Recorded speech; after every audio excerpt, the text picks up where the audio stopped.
everyone. We are live on the interwebs. We might be breaking the interwebs right now. Very excited.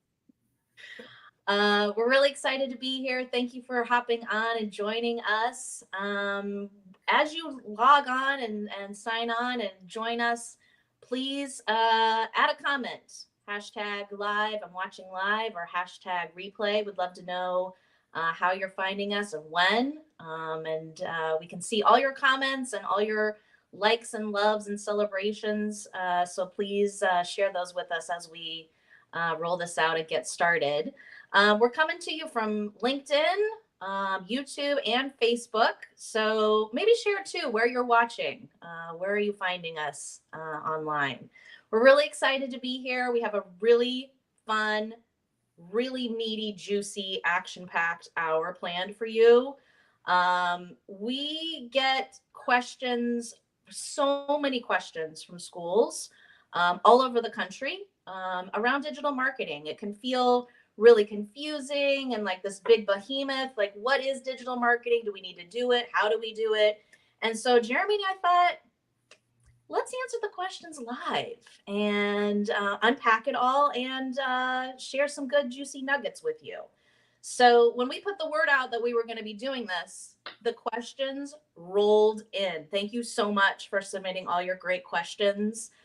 We will be taking more. So if we have time to cover everything at the end and you have a burning question that's just like nagging you, put it in the comments on Facebook, add it as a comment in LinkedIn. You can also add on YouTube. So we'll see all those questions coming in and we'll try to get to those at the very end. But we've got a lot to cover and we're really excited to dig in on it. Again, take a second to like this, hit that like button, hit that celebrate button on LinkedIn, or the funny button on LinkedIn. Who loves the new funny? So hopefully we'll get some of those throughout this hour too. But we're hoping this will be a really good, engaging, exciting conversation to have. So the more you comment and engage, the more we can share this with other schools. I think, again, these are questions we hear all the time. So many school marketers, I think, will benefit from all this good stuff that we're going to be sharing. So first, to get the boring stuff out of the way, I'm Liz Yee. I'm the Director of Marketing at Truth Tree. So what we do, you know how schools are like always trying to think about how can I get more prospective parents? How can I tell more people about my school? How can I raise the visibility? Are there parents out in the world or students that just don't know? We know they're out there, but how do we just get more interest for our school? So what we do is we help schools do that digitally. And so we help schools position themselves on the interwebs at the right time, in the right place, and with the right message. So that's a little bit about what we do. Jeremy Merkel is on the call with me today. He and his team are really the masterminds of how to do that in real life. I'm pretty sure they eat Google and Facebook for breakfast. So I'm excited to have him on with me so we can kind of dive in and hear from Jeremy's amazing brain. Absolutely. I mean, and so I'm the Director of Partner Strategy and Operations here at Truth Tree. I guess that's a tall order for breakfast. Probably, at least a week's worth of meals there for Google and Facebook. But we're gonna try to condense it into, the best parts of that meal, I guess. So dessert first, and then the entree, the steak. A lot of steak in this one, I'm hoping. A lot of steak. I love that. Thank you, North Cobb Christian School in Georgia, for signing in. Great to see you. I'm happy to have you here. Again, hashtag live if you're watching us live, hashtag replay, and drop a little note. Tell us where you're at, what school you're at, where you're watching from. And I think we should just jump in and get started. Yeah, absolutely. So, Liz, the first question I think you're going to knock out of the park is we had a lot of questions about how can I activate my parent ambassadors online and build word of mouth. Obviously, I think that word of mouth is so important. It's going to be your number one seller. Obviously, we're digital marketers and we're trying to expose the brand and get the word out there. But as far as real verification, people are going to ask around, even if they did see your ad first. So why don't you dive into that one? Yeah, that's a really good one. about like parents ambassadors in the digital world, because I think a lot of schools think about, parents as tour guides and the PTA and parents talking at the on the soccer sidelines, and kind of that word of mouth piece internally and externally off campus. But thinking about it at online, I think is kind of next level parent ambassadorship, if you will. So a couple things that came to mind when these questions came in are really, I think, knowing that this is an actual thing, that having parents online talking about your school, or even teachers or staff, frankly, thinking about this as an actual marketing strategy is really important. And so, where I would propose that schools start is really think about the people that you already know, who already get that, who are already really kind of digitally savvy. You see them liking things, engaging on your school's social media. You see them connecting with the content. Even teachers that you see, like they might be a little bit more digitally kind of on the leading edge in terms of content that they're sharing or photos that they're sharing and information that they want to kind of get out digitally. Look for those people. And I would start there. Start with the folks who are already kind of psyched about it, and want to help. We all know when working in schools that there's a whole crew of parents and teachers that want to help. So look for your helpers. And I would start by actually like getting them in a room and making it a thing, making it an actual, we're going to develop a online parent ambassador group. You can give it a fancy name, whatever you want to call it. But get them together and talk about what the expectations are. Maybe your school likely has a social media policy. You might want to review that. Of course, talking about boundaries. There's still a parent, or maybe a staff member or a teacher. What are those boundaries in terms of how they can communicate digitally online, and kind of set some parameters? Talk about expectations for how frequent you want them talking about your schools, and what ways can they communicate digitally online. Is it liking posts, sharing posts, writing a Google review, writing a Facebook review? What are all the possible options that schools can, or that parents and teachers and ambassadors, even alumni parents or alumni, they would be great to add to your mix. All the different ways that they can engage socially online, and just kind of lay out all the possibilities. And then I think the other piece is, as you're chugging this along and as it's developing, as you're seeing how it's going, looking at how the results are looking at how is it working, are you getting good feedback from your ambassadors, thanking them, of course, at the end of the year, but also giving them really good, juicy results. Did you see your engagement numbers improve? Did you see more people sharing and liking and commenting? What impact did they have on your digital presence? Is really an important piece to share that back, so they can feel that their work contributed in some exciting and important way.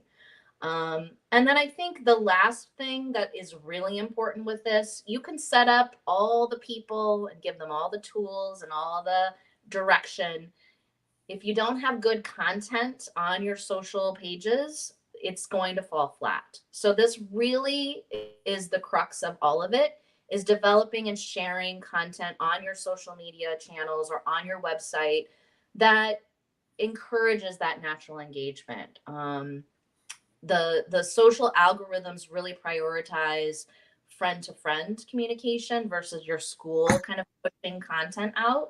So looking for ways that you can celebrate the school, whether it's an achievement or an activity, an event that's happening. Really think about content that your parents and your families and your teachers are going to get excited about.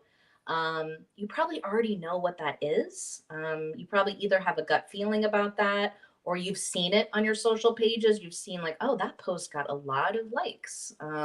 Look for those kind of themes and those trends, because that type of content is the content that your ambassadors will likely navigate towards, and there will be a natural opportunity for them to share and get excited about it as well. So really focus on that human element. I know we work in schools and we're celebrating the human piece, but look for creative ways to add that into your content beyond kind of your traditional posts as well. And then that's really how you're going to get that engagement happening. And then that the ideally, those social ambassadors will grow over time, especially if you make it a thing. Maybe it's a 2-year commitment, and then you're bringing in new folks every year and training them and growing that group. Maybe it moves beyond a social, an online presence. Maybe these ambassadors morph into other roles that they could play in the school. But those are just some nuggets to think about, in terms of shaping it, building it, and then of course that ever important piece is the content, and really being strategic about what you feel will really engage with your families. Jeremy, would you add anything? No, I think you really nailed it. I think it's a ton of work to do it, but when it works really well, it's great. There's also uh, software out there you can put on your website like PeerPal, where you can activate your parent ambassadors digitally, so that you can have kind of like a mobile or digital kind of conversation with parent ambassador as well. And that's just like a little plug-in pop-up on your website. So I don't know if we were supposed to like no free ads on this one, but that's a free ad. So yeah, I mean, I think you nailed it right on the head. I think also to your point, it's a little bit of a lift. That's why I'm proposing start small, start with your people that you already know are going to be excited about this. And then I think you'll start to see, other people like, hey, I want to be in this special club. I want to be able to kind of get access and get encouragement and support and really engage. And so there might be kind of some ripple effects for this too, in terms of retention and people wanting to be more deeply connected to the school too. So I think it's a win-win if you can just start and get a little chugging along and kind of hit it, at different points in terms of who you bring in and what content you're posting to. Absolutely. Great. Should we move on to What? the next question or? Yeah, let's Yeah, go to our next one. If you're live, tag hashtag live. If you're watching live, if you're watching replay, hashtag replay. We'd love to see who's watching and when. absolutely. So this question is, what are key metrics I should be reviewing when assessing my digital marketing ROI? And this is a great question. We get it constantly, right? I think that when you move from, if you're just doing digital marketing for the first time, or you're moving away from print and billboards, because it's on a computer, because there's so much data available, I think people are automatically like, oh yeah, ROI is going to be very easy to track. Marketing ROI is always the hardest probably to track on any organization. But it is definitely, I would say, a shift in thinking, because, you put those billboards out and like, what's your ROI there? What's your direct mail ROI? Nobody really knows that either. Unless they bring the mailer in, and then that's a great, social proof there that it worked. The big thing for us when we're looking at ads is click-through rate, bulk clicks, and cost per click. So when we're looking at a click-through rate, that would be, clicks divided by impressions, how many people that saw it, the rate at which they clicked your ad. So when it comes to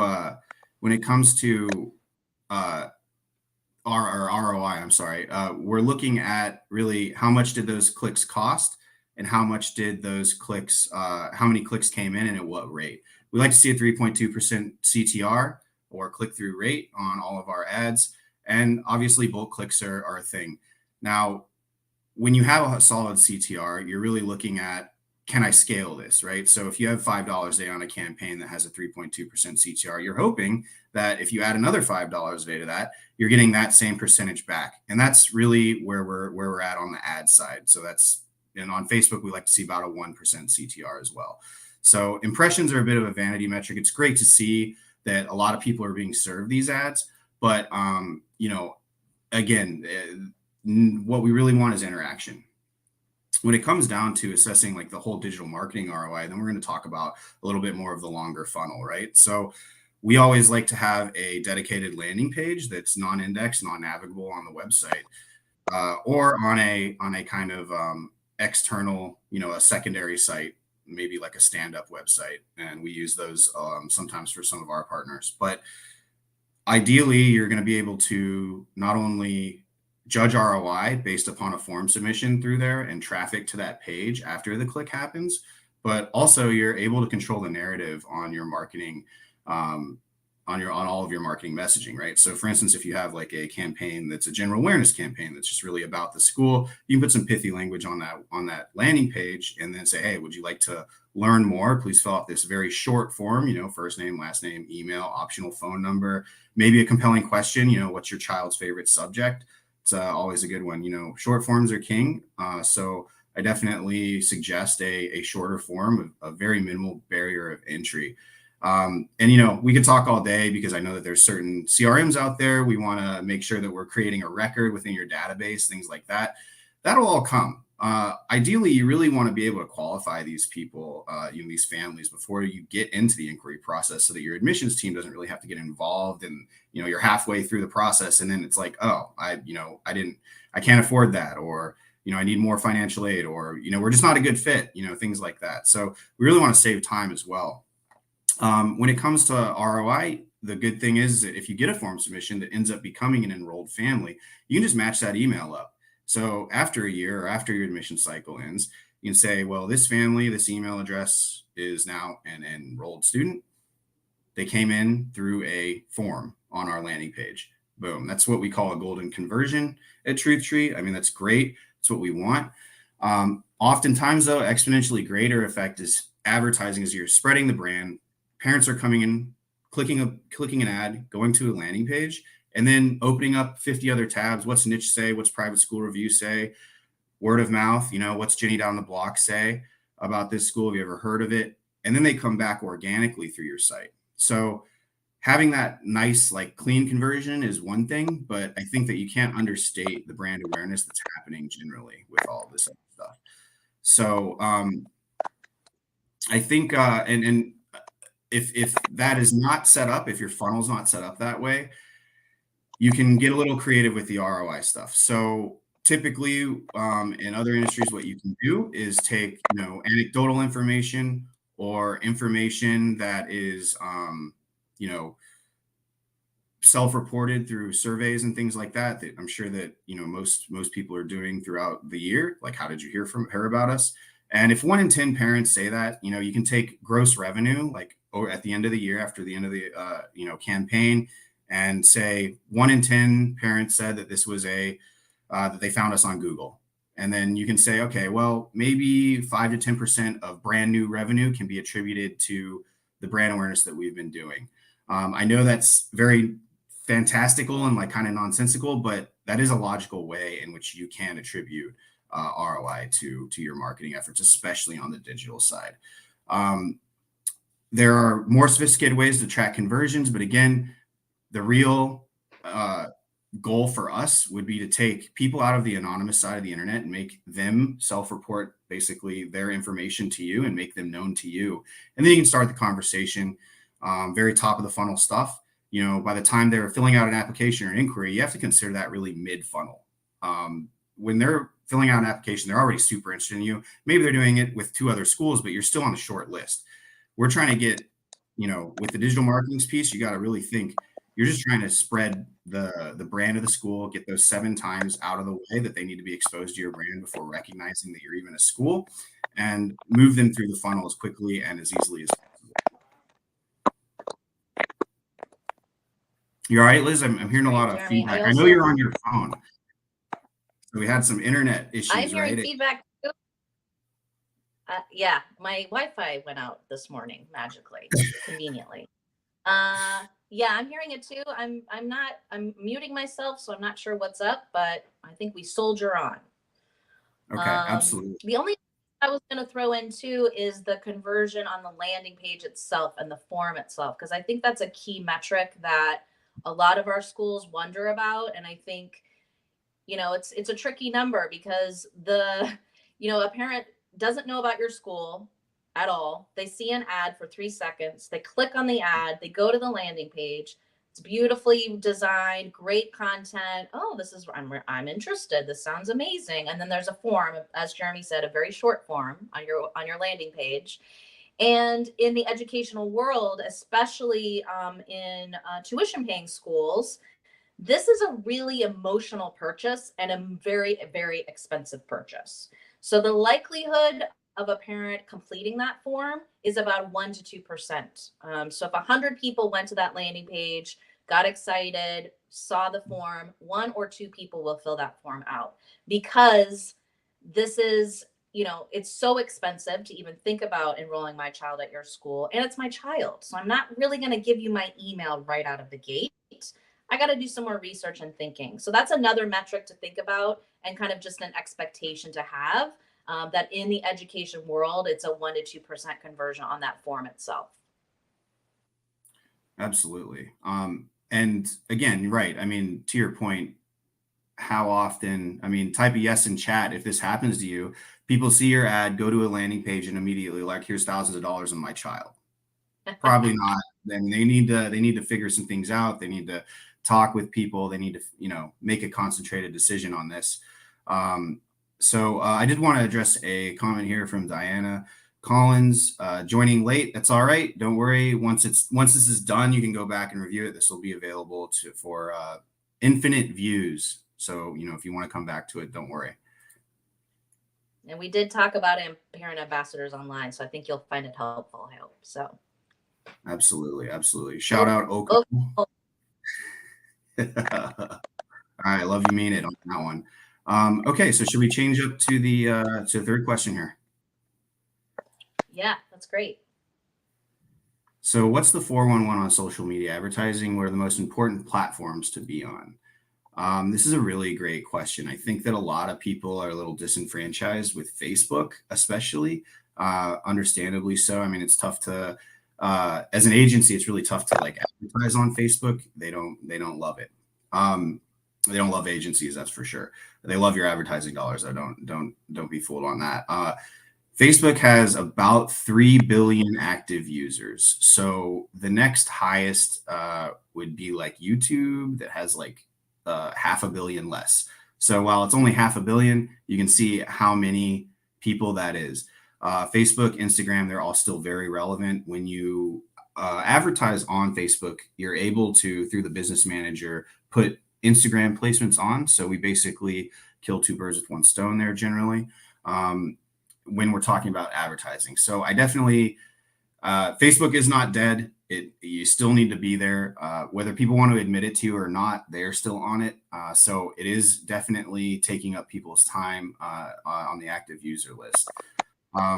There's also several others like YouTube is a good one, and as well, there's up and comers that we're always looking at, TikTok, Snapchat, things like that. We found but the most traction is generally gained from Facebook. So that's my take on it. Go where the people are. I love that. That's great. Can you also, Jeremy, talk about like Facebook versus Google? Because I think a lot of schools wonder that as well. Like, should I even be advertising on social media, or should I be on Google? I think we see when we talk to schools that most schools are doing a lot of social advertising, a lot of Google. Can you talk about kind of our strategy and kind of the difference in terms of where parents are? Yeah, absolutely. So, with if someone was like, what is the single platform that I need to always be on? It's definitely search on Google. You have intent there, right? It's an intent-based advertisement. So somebody has had to type in something like private school near me to be served an ad on search, period. Display, where you can do some retargeting, things like that. But ideally they're using, Google's looking at keywords in which you've searched in the past and looking at your profile as a Google user and serving you ads that they think that you are going to click on. Again, all of these platforms charge you per click. You can bid for impression, but generally, again, back to what we were talking about earlier, we really want interaction. We want people to be clicking on your ads. So they'll charge you per click. Now, they won't go over your daily ad spend or your monthly ad spend or whatever, however you set it up. But the important part here is that there is no intent on social media.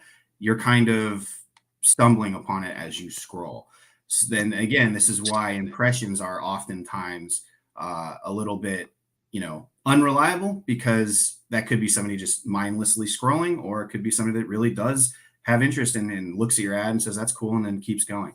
Um, so is that kind of, does that answer the question there, Liz, as far as intent Yeah. versus non-intent, and also social media? When we're talking about like organic posts, like things that you're posting from your school's page, those are typically really concentrated on the people that follow you.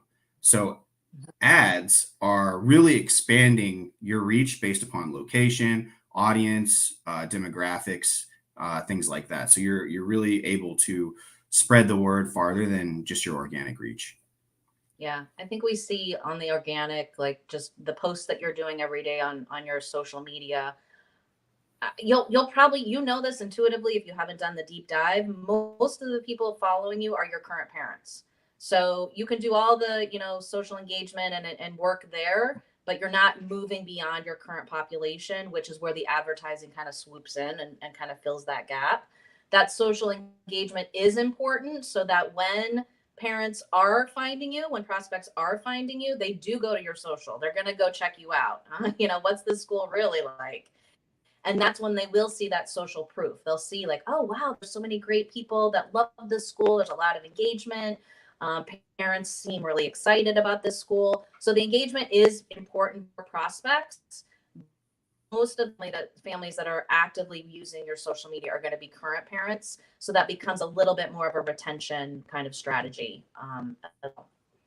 Could you talk, Jeremy, about LinkedIn? Because we're getting a lot of questions from schools about LinkedIn advertising. Hello Yeah, from absolutely. Scotland. Thanks for hanging Right. on. So yeah, absolutely. And then we've got a couple more questions coming in live that we'll just answer. So LinkedIn is an interesting proposition. I definitely think that it's more expensive for sure. There is no ability to target a parent. So right out the gate, there's no parent filtering there. Though there are something that's interesting about LinkedIn. It's 100% profession based, right? So you're looking at people who have a title, maybe director or above. Uh, you're looking at industry. You know, if you're in Texas, maybe it's energy. Uh, you're also looking at actual individual companies, right? So anybody having an Amazon headquarters being built near them, maybe a good tactic. This is definitely something you want to thoughtfully do.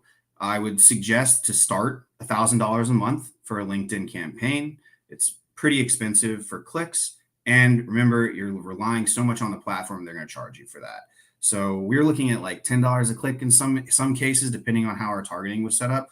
Though it may benefit you to do something for for referring professionals, right? So if you are, maybe an LD school and you're looking for like maybe speech pathologists or something along the lines, you can target them and build that connection. Because at that point, if you just get one person that saw your ad and wants to reach out and that becomes a good relationship, that could be, tons of families that they're funneling to you. So that would be a suggestion from me from LinkedIn. But again, remember, you can't target parents, and all the other platforms you can really kind of get in there and target parents pretty closely. Dominic Glasgow, thanks for the question. What value do you see that Snapchat has? Not a lot. But again, it depends on where your parents are, right? So if everybody is like, you're walking around like these kind of events and you're seeing everybody on Snapchat, maybe it is a great idea to throw an ad up there and do it on like the search side of Snapchat where you just get served things. So I'm kind of on the fence of that. We haven't had a lot of success. In fact, we haven't really had a lot of tests done on Snapchat. So it's a little bit new for us as well. I've got another one for Facebook from North Cobb Christian. Any tips for adding filters to Facebook ad audiences, geography, age, interests? What's the most important to target? It's a great question. Obviously, if you are a tuition-based school, there's only a certain amount of people that can afford it. I mean, that's just the, at the crux of it, really. So income targeting is huge. In the US, the top 10 to 20% is generally like 120 household income to about $250,000, I would say. So I would start there and up. So basically the top 20%, maybe even the top 30%. It depends on the tuition of your school as well. Definitely, we keep, and really at that point, it becomes like, well, what's the common age of your school, like the parents, right? 18 to 24 is likely not a good segment to be targeting. And then 65 and up is also probably not a great place to be targeting as well. I think we just lost Liz. Again, sorry about that. She's on her phone, so we'll see if she comes back. So when it comes to geography, I would definitely do a radius targeting on Facebook as well. You know, zip code targeting is a little bit unreliable. There's not a lot there as far as when you're looking at individual zip codes, because and we just had this conversation in a production meeting today. The problem with zip code targeting is that sometimes they change and it's not super reliable as to whether the platform actually knows whether the zip code is fully served, right? So you may be on the outside fringes of that zip code, maybe missing people. So as far as interests go on Facebook, it's great. You can target parents of kids these ages. So I would definitely, we usually layer all of this in: geography, age, interests, people who are interested in school. With the new updates and we're going to get into this a little later, I know, but with new updates to Facebook, they're taking a lot of things out. So if you're a Catholic school, like, they really are taking out like religion-based things. So there's a lot of little wrinkles that you're gonna have to do some research on. But just to start, what age are typically your parents? And I think that you can kind of, if you're around the school, you can pretty much pick that up. What kind of income levels are you looking for? And then do a radius targeting of, maybe a few miles beyond like your typical reach, as that will lower your CPC a little bit and get the word out far and wide. I think my Wi-Fi came back on. Oh, nice. All right, sweet. That's great. Okay, so Oak Knoll here. I know that TikTok's a big thing, right? It's I think they're 500 million at this point, 500 million users. Yeah, they're coming up big. Not a lot of data behind what we've seen yet. This is kind of new. I know it's been out for a few years, but as far as an advertising platform, it is also along the lines of LinkedIn. We do know it's pretty expensive to start. I think TikTok's great though for your organic presence. If you keep a TikTok account and, hey, this is what they're doing in the science lab today, and it's a 30-second kind of very informal, candid look at things, that would be awesome. I think that TikTok really, if you have the team and the time to create content through that, that's great. Looking through some more, there's some great Google Ads questions here. We're going to get into that later, so hopefully they'll be answered as we keep going. So let me see. Oh yeah, and then shout out Eric Shad. Do you recommend schools invest the time and effort to use TikTok? Doesn't really fit our brand voice. We were getting some pressure to join because it's the fun thing. Authenticity is key. Eric, that's a great question. I think that's an internal conversation and a decision that you'll have to make. Like I said, if you have the time to create compelling content organically on TikTok, it's really simple. The platform makes it very easy to edit videos, add music to them, and things like that. It's all done through a phone. You can edit things on a computer and then upload them into TikTok, but really it's a mobile centered platform. So I think that I know that if you're getting pressure, maybe you consider it. If it doesn't fit your brand, though, it doesn't fit your brand, and I think that you should stand strong to that. Yeah, at the end of the day, your brand has to take precedent, no matter what's happening, whatever new thing appears in the social world. Being authentic to who you are, I think, is key to it all. So, but I know the internal pressures can be tricky too. So, I feel for you, Eric.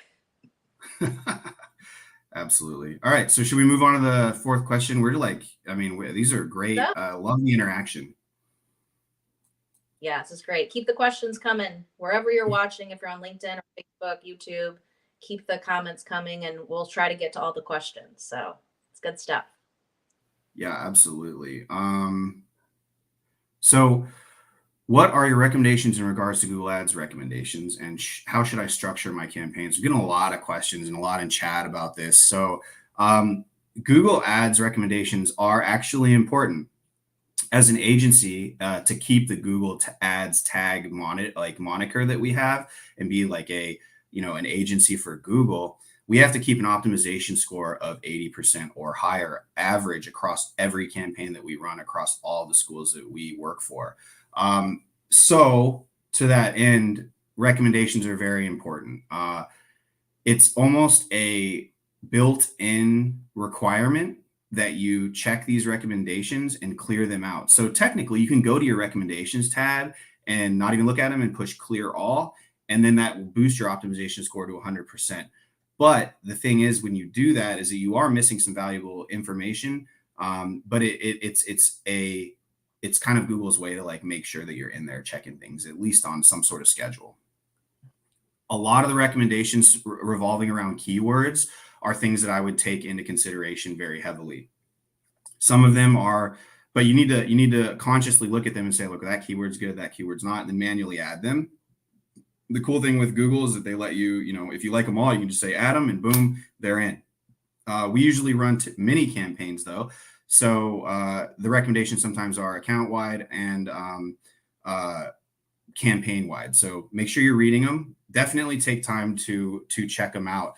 Uh, Again, though, keep in mind that the platform is paid upon clicks. So the platform, you're kind of fighting two battles here, right? You got to interest parents with your copy and with your targeting, things like that. But you also have to appease the hive mind Google kind of platform at its whole. So, you know, with some of the recommendations, they're going to say like, hey, you could spend X amount of more money and get X amount more clicks. And again, that may be a great suggestion. Hey, it's high time for admission season. I've got some extra budget. Where can I spend it? Boom. The recommendation gives you that, and you say, okay, well, let's try it out. Do it for a week. Get the ad out of learning phase and see what happens. If you're getting more interaction, if your CTR is holding steady or increasing, that's a positive sign. It means that the money did fuel more clicks and more serving of the ad for sure. Um, when it comes down to conversions, a lot of times if you don't have thoughtful conversion set up, that's a big one that Google likes to go after. A conversion can be a page view, landing page view. It can be time on page. Take some time to set those up if it's something that intrigues you. But remember, the golden conversion is really taking that person, that anonymous clicker of your ad, out of the anonymous side of the internet and making them known to you. And that's why we try to get the user off of that environment as quickly as possible onto your own website or landing page, control the narrative from there, and then push that person in a very linear, easy to follow. Here's the next steps. It's very blatant. If you want to pursue that, please do it and let me know. And the good thing about a landing page like that is like, let's say you're a Catholic school or something like that, and somebody's looking for something different. They go to your landing page and they say, oh, well, that's not for me. Boom, you just save some time on somebody who is maybe blindly filling out an inquiry form. And now they're like, well, XYZ is the reason that I can't come to your school or send my kids to your school, basically. Structure on Google Ads. Now, this is a really interesting question. It all comes down to budget and preference on organization. So if you look at how Google Ads is structured, you're looking at it's three levels: the campaign, the ad group, and then the ads themselves. So the campaign is where you set your budget and you name the overarching umbrella in which you're going to set up ad groups, which is the next level down. Ad groups is where you're putting in keywords, targeting, demographics, location, all of that, all of the like back end kind of overarching targeting stuff goes into your ad group. Now, then you go into the ads at the lowest level of organization, and that's where you put your creative in. That's where you build your ads. That's where you put copy, images, all that stuff in. Remember that when you're doing a campaign, you're assigning that money to a campaign. So if you have one campaign that's just like XYZ school, and within that campaign, you're going to do a ad group for middle school, lower school, upper school, pre-K, 4 different ones. You have to remember that the budget that you've assigned to that campaign is going to be shared amongst all of those ad groups, and it may not be equal. So it's really going to be like who's eating the most, right? Who's hogging the clicks. And at that, because again, remember the number one motivation for Google is to get those clicks. So if there's a high interest in middle school, you're going to be able to see that data, but a lot of your money is going to be going towards like only middle school. And maybe you're full there, maybe you're not. Generally, when it comes down to parsing things out by segment, we like to do campaign, like one message per campaign. So for instance, if you're going to do a general awareness ad that covers the whole school, boom, that's a campaign. Hey, we need first graders. Let's throw out a first grade concentrated campaign with its own landing page. Boom, that's another campaign, has its own ad group that's only first grade. Targeting is narrowed down just to first grade. And all the ad copy in that campaign is 100% focused at first grade parents. The benefit of this is, for me, it's a lot cleaner, because when you log into Google Ads, there's, as you know, if you've ever logged in, there's a ton of different layers, and like you start clicking on things, you get lost.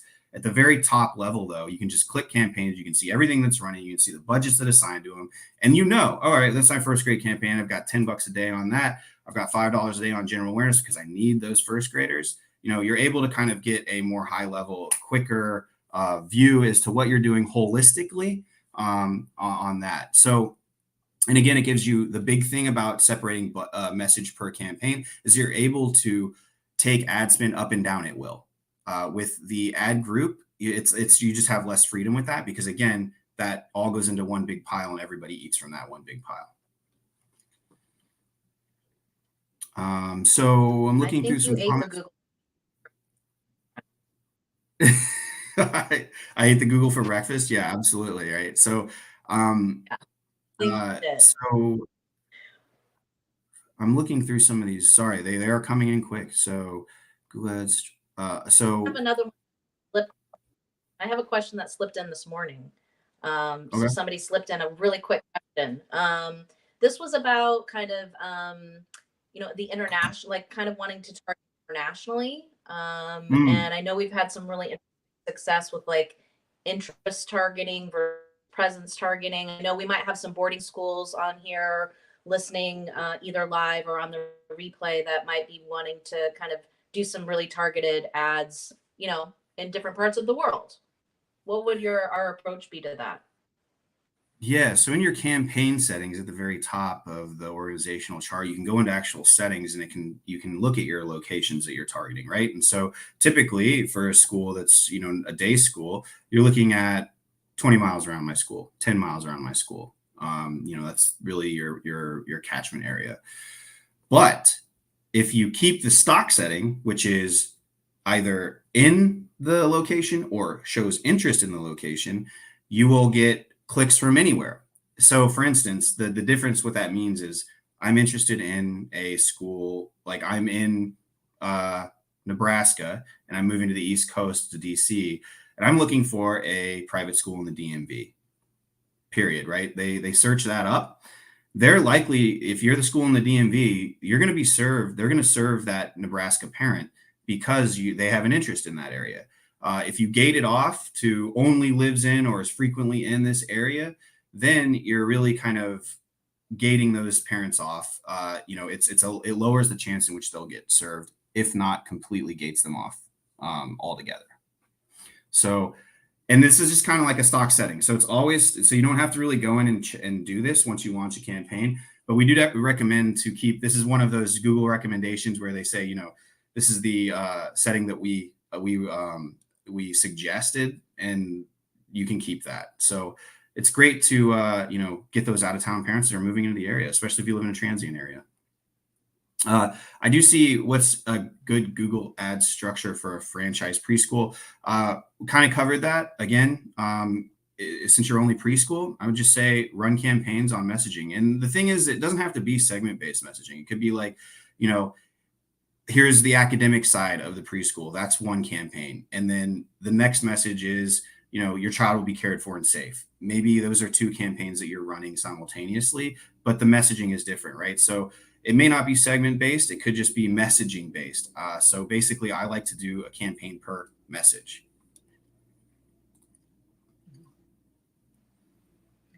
What another question that came in, Jeremy, was, and this might be really relevant to a lot of our schools, schools that have multiple campuses, multiple grades. How would you structure those kind of ads when it's kind of a complex organization?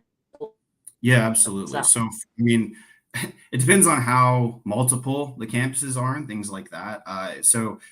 But ultimately, your online footprint, right, is you have like probably one central phone number that can go there. So that's fine. Setting up your call extensions, you can take them to that one centralized phone number, one centralized kind of head office. But when it comes to it, really, I would just create a single Google Ads account for your school at large, and you could create campaigns for each catchment area, right? Again, we're going back to like the when I say messaging, it could be targeting as well. But so you have options here. You could do it. Let's say it's a general awareness. If all the schools are the same, like so if there's multiple locations of the same school, like same, PK through 12 or whatever it may be, then you could just do a single campaign. You could also adjust it into ad group, but remember, you're pulling from the same budget. Again, I like to organize things at the campaign level, at the very tippy top, so that you're really customizing everything for that one single campaign going through. So for instance, you have one on the east side of town, one on the west side of town. One's a pre-K through 8, the other is your high school. You're able to say this is a high school ad and it's targeted only for our like catchment area for what would be a high school area, or for where high school parents are living. And you go out with high school messaging, high school landing page, control the narrative there, build your funnel out. Same thing with the east side, PK through 8. Same exact thing. This is a campaign for PK through 8. Our catchment area is shifted maybe a little bit more east. Our targeting is different because we're only talking to PK through 8. Our landing page is different, and the funnel is completely different as well. So if I think that maybe people were getting at like, do I need 10 different Google Ads accounts to do this? No, you don't. As long as you can verify your identity as a school with Google, this is an organization that works with franchises that are worldwide. So they're running off of probably maybe a regional ads account. So like, the Northeast region gets one ads account, the Southeast region gets another ads account. But that's primarily just for organizational purposes for them, like for the company itself. With a school, I think you can just run it out of one and it'd make it easier on yourself, especially because it sounds like these people are head manning all of the comms and the marketing for all of the locations. yeah, it's a big lift to have so many different aspects to it. One other Google thing too, Jeremy, is Google's doing a lot of things, a lot of changes, and there was a big one this summer and a new one coming next summer. Can you kind of like walk people through what that looks like, what it means for them as a school? Yeah. So, in fact, we've seen a lot of changes recently, a huge change where they've basically discontinued expanded text ads and gone straight into all responsive ads. We looked at this as an opportunity to rely a little bit more heavily on the machine learning. Typically, when we were running a previous fully optimized campaign on copy would include, and again, under your ad group, you'd have 3 ads, 2 expanded text and 1 responsive. Now we come out the gate with 3 responsive text ads to be fully optimized. That is a total of 45 headlines and 12 descriptions. A lot of copy to create, right, per campaign. The benefit of this, though, is that if you can change each ad to have a different vibe, you can see which one is performing best based upon the allocated ad spend at the campaign level. So you can, instead of like A/B testing, 2 expanded text ads together, maybe one's more emotionally appealing, one's more fact-based, to see which one works best for your parents. You can actually do like an A, B, C, D, E, F, G, H, I, J, K test, right? You can kind of throw this all in the blender, and then it'll spit out to you after a month of data mining. What was the most served? What had the best click-through rate? Like which ad won, right? And at that point, you can start parsing them down, maybe pausing the ads that are, less successful. The cool thing about this change, because Google always says like this next change is it's going to change your life. It's going to be so great. We're going to make a ton of money on advertising, but you guys are also going to get a really good deal here too. You're going to get, tons of great targeting and all this stuff, right? We actually did see a very sizable boost in CTR once this came out. And again, it's more about thoughtful creation and organization of your campaigns. Google does not, and has not really in the past 5-10 years rewarded like just the bulk launching of campaigns. They want to see you create a campaign thoughtfully and then hone it in over time and keep it running. A month is really, it sounds like, in digital terms, it sounds like a long period of time, but it's really not. A month is where you start. You make a big change to your campaigns, you should wait a month all the time on any digital platform to see if it was successful or not. Changing ad copy every week is just going to shoot you in the foot because you're constantly throwing that ad back into learning phase. And that limits the serving of the ad overall. So time, patience, thoughtful creation of your campaigns is so key. And then meticulous weekly, daily manicuring of that, making sure you're not getting served for erroneous keywords on your search terms, things like that. Making sure your targeting's honed in, making sure that you're getting clicks from the right demographics. Really a lot to monitor.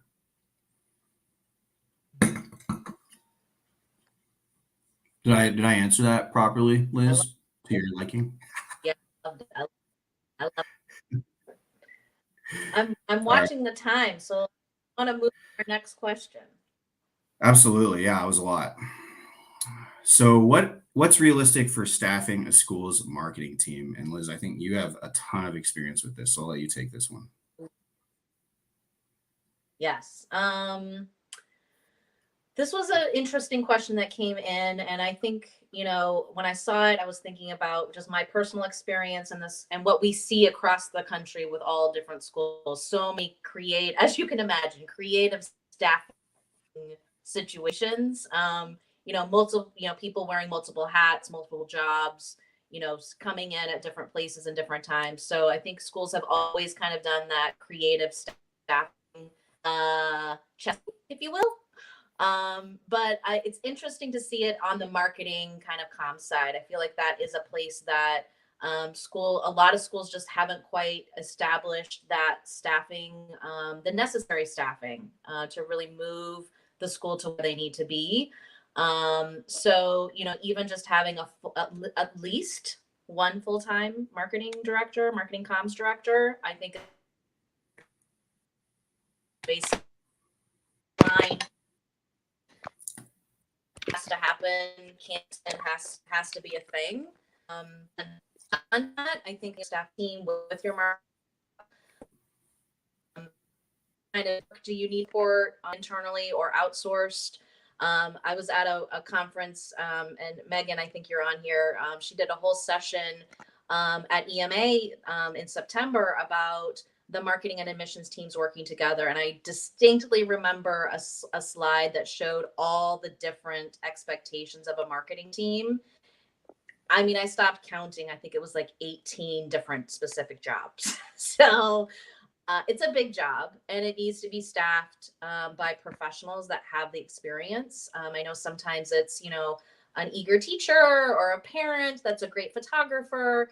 I think some of those duties can be great volunteer work, but having somebody that's leading the marketing team, the marketing for the school, is crucial, especially now. We're looking at inevitable recession. I hate to say the words out loud, but really doubling down and making sure that you are positioning your school and you're doing all the right marketing strategies and have the team set up to lead that work is really, really important. I know, Jeremy, you have a quote, I can't remember it, about kind of the doubling down. What is it? Yeah, absolutely. So, they say when times are good, people want to advertise. When times are bad, they need to. So I definitely agree with that one. And when it comes to like admission cycles and things, last year we saw some of the highest search volumes in August and July, or August and June, and that's the summer. That's not the typical height of your admission season for private school search terms, right? So people are searching all the time. COVID, I think, threw a wrench into a lot of things, but at the same time, being out there year round is super important, and you have to really expect your marketing team to plan a 12-month kind of strategy, and then beyond 36 months, 5 years. Like, what are we looking at long term? How many people are we going to need? What kind of skill sets do they need? I think that digital is coming up in a big way for private schools.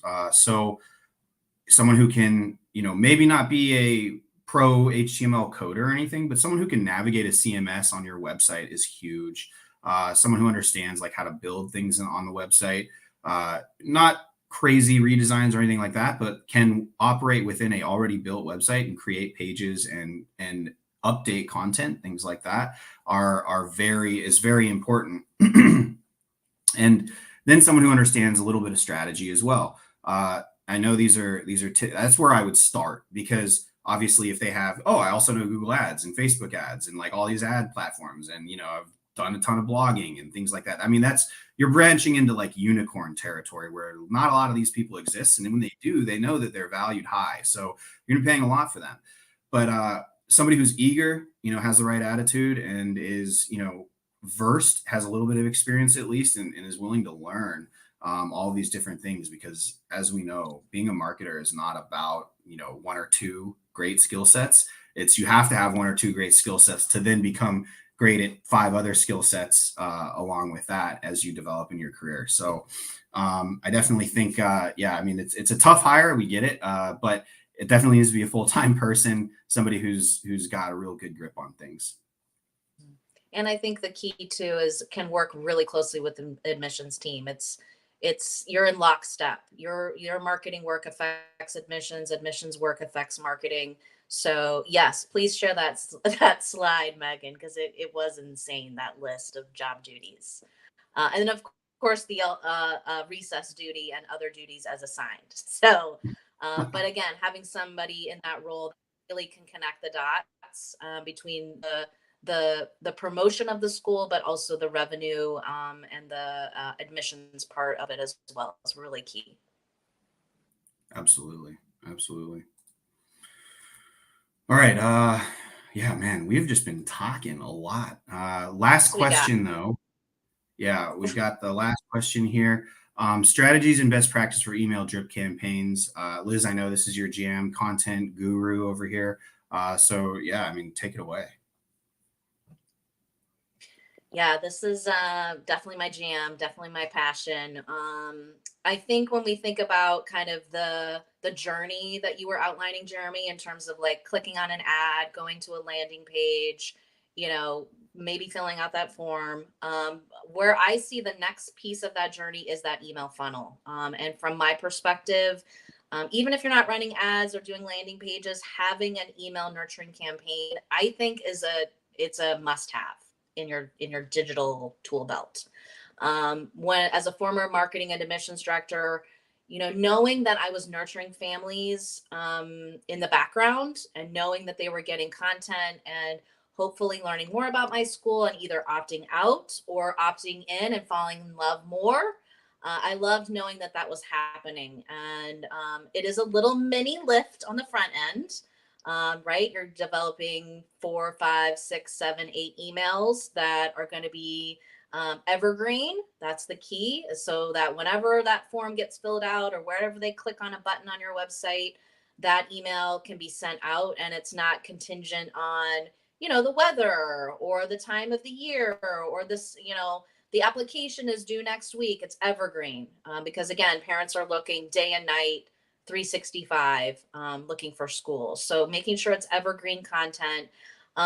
It is one of those set it and forget it almost digital strategies. So build it, it's running right in the background. Parents are reading your content. And so you can kind of set it and forget it. The key is, though, going back in, who's kind of bubbling up to the top? Who are the people that are really engaging most with the content? And making sure that your admissions team is aware. Jeremy Merkel has clicked on all of our emails. They've downloaded all of the content.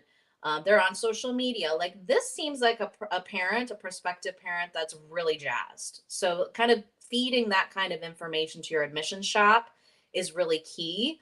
And just looking for all of those kind of opportunities to see how the content is connecting and specifically with whom.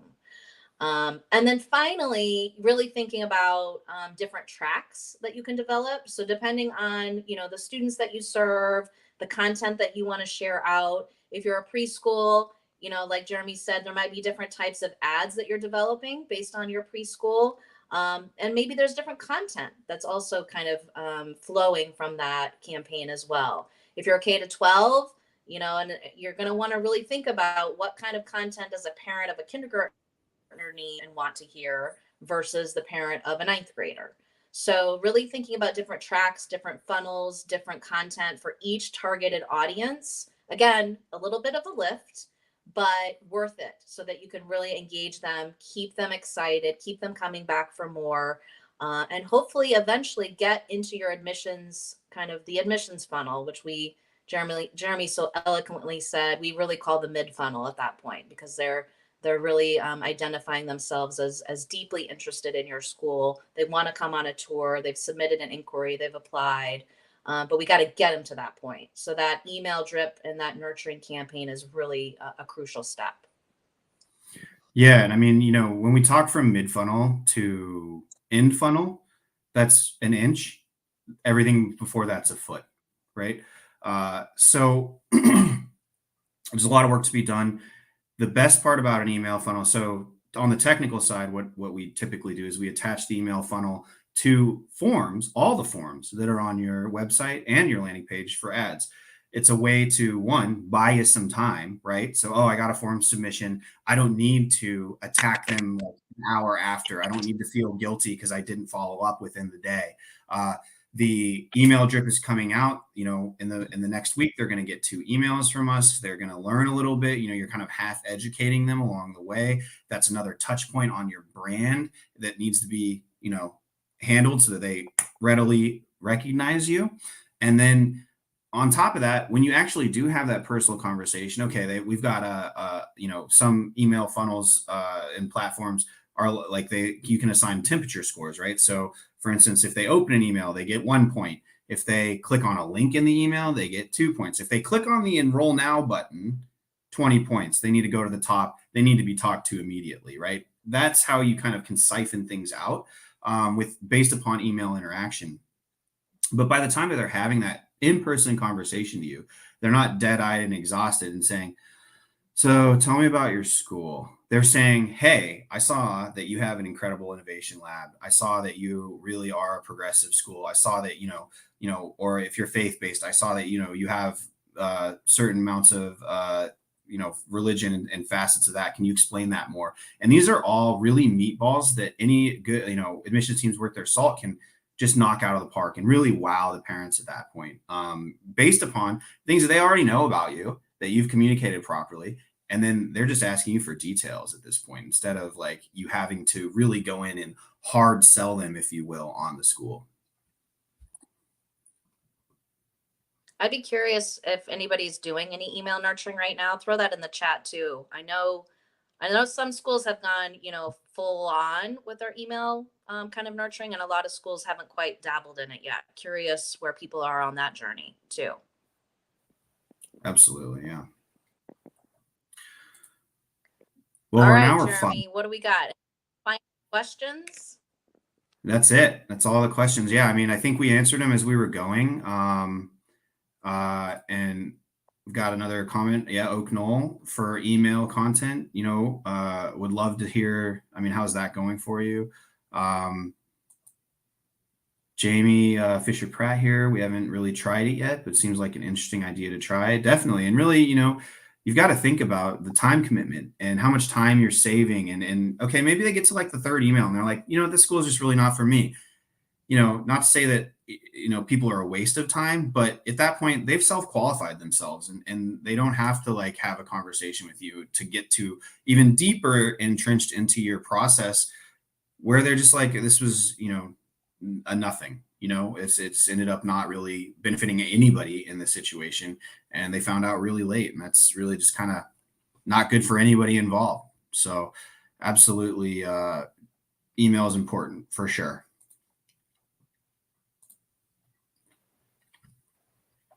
Great. Well, thanks everybody for hopping on. This has been super fun.